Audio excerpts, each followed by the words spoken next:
പുരുഷന്മാരുടെ ലൈഫ് കുറച്ചുകൂടെ ഈസിയാണ്. പുരുഷന്മാർ പീരിയഡ്സിൻ്റെ ബുദ്ധിമുട്ട് അനുഭവിക്കുന്നില്ല, പ്രസവിക്കുന്നില്ല. ഇനിയും പ്രസവിച്ച് കഴിഞ്ഞ് ആദ്യ കാലഘട്ടത്തിൽ ഒരു 5-6 മാസത്തേക്ക് ഫുൾ ടൈം രാത്രിയും പകലും ഉറക്കമില്ലാതെ പാല് കൊടുക്കുന്നു, കാര്യങ്ങളെല്ലാം ചെയ്യുന്നു. ഇതൊന്നും പുരുഷൻ ഒരു പരിധി കൂടുതൽ അറിയുന്നില്ല. ഈ പുരുഷന്മാർക്ക് സ്ത്രീകളുടെ ബുദ്ധിമുട്ട് പറഞ്ഞാൽ മനസ്സിലാവില്ല. കാരണം ആ ഹോർമോൺസ് അല്ല. പുരുഷനെങ്ങാനും പ്രസവിക്കുമായിരുന്നെങ്കിൽ ഈ ലോകം അവസാനിച്ചേനെ.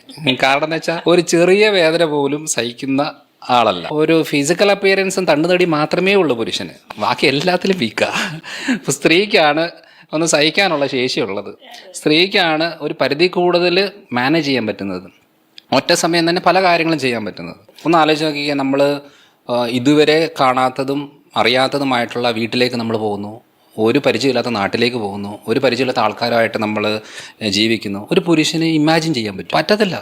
അപ്പം അത്രേ എത്ര സ്ട്രെസ്സോട് കൂടിയാണ് ഒരു പുരുഷൻ്റെ വീട്ടിൽ പോയിട്ട് ഒരു സ്ത്രീ താമസിക്കുന്നത്.